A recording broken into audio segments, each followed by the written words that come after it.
Sarralbe, c'est une ville en plein chantier. On vous a déjà montré des images du pont entre Sarralbe et Aïch. Ça c'est du ressort du département. Il y a aussi la fibre qui est en train d'être déployée. Mais il y a plein de projets qui sont directement du ressort de la ville de Sarralbe.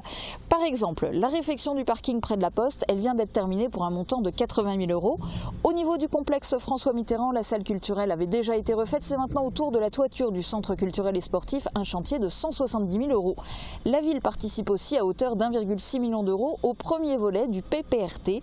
Les travaux sont en cours au sein de l'usine Ineos. Concernant le cadre de vie, un gros chantier devrait démarrer au printemps 2021. L'enterrement des réseaux à Aïch, assorti de l'arrivée du gaz et d'une refonte de la traversée de cette annexe afin de réduire la vitesse des véhicules. L'enveloppe prévue s'élève à 2,6 millions d'euros. À Sarralbe, le lotissement Cresso vient d'être lancé. 1,2 million d'euros d'investissement pour créer 34 parcelles, dont 26 sont déjà réservées. Et puis la première tranche de requalification paysagère du cimetière est en cours pour un montant de 700 000 €. Site remarquable, ce cimetière a vocation à devenir aussi un lieu de promenade. 2 autres tranches de chantier suivront. Enfin, je me trouve ici à la halte fluviale de Sarralbe. Vous voyez derrière moi l'ancienne salle des fêtes Solvay. Les domaines sont en train d'estimer ces vastes espaces autour de la maison de maître. La ville de Sarralbe veut racheter les terrains pour y aménager un grand parc public. Bonjour Pierre-Jean Didiot. Bonjour. On est dans une période de grands chantiers à Sarralbe. Pourtant, contrairement à Sarreguemines, votre commune ne bénéficie pas du programme Cœur de Ville. Alors Sarralbe a la réputation d'être une commune riche, mais tout de même, comment faites-vous pour financer tous ces projets ? Je dirais plutôt que Sarralbe sait gérer ses finances publiques, une commune riche, puisque mes prédécesseurs avaient le même volume, j'allais dire financier, pour faire avancer Sarralbe. Donc c'est surtout de la gestion qui nous permet effectivement de dégager des moyens pour améliorer le cadre de vie de nos concitoyens. Sarralbe est forte de son industrie avec notamment 2 locomotives. Il y a Ineos qui est en ce moment en plein travaux liés au PPRT, le plan de prévention des risques technologiques. Il y a aussi Litch International qui, elle en revanche, vient d'annoncer la suppression de 51 postes à Sarralbe. Quelle est la santé industrielle de la commune ?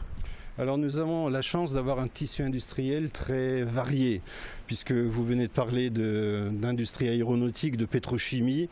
Nous sommes très présents aussi dans tout ce qui est bâtiment, mais Sarralbe a aussi la chance d'être très présent dans la métallurgie. Donc on a des métiers qui sont très divers. Sarralbe, comme toute l'économie française, est sous le choc de ce Covid, qui impacte bien sûr nos entreprises, et elles font le maximum pour s'adapter à cette situation qu'on pensait exceptionnelle, mais on voit malheureusement qu'elle s'inscrit dans la durée.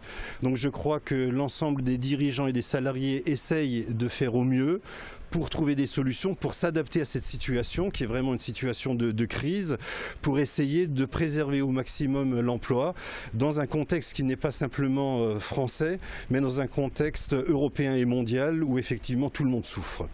Alors sur le plan économique, il n'y a pas que l'industrie, il y a aussi les services et les commerces qui subissent particulièrement l'impact de la crise sanitaire.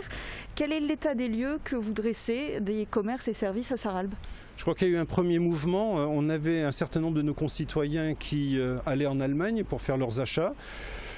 Ces clients-là restent plutôt maintenant au niveau local. On a vu aussi une tendance où le consommateur préfère maintenant consommer plutôt sur place. Alors ce que nous faisons, c'est que nous essayons d'avoir des animations pour attirer du monde sur Sarralbe. C'est pour ça que très tôt, nous avons redémarré le marché du jeudi matin. On a fait un certain nombre d'animations cet été sur cette place qui est juste derrière nous.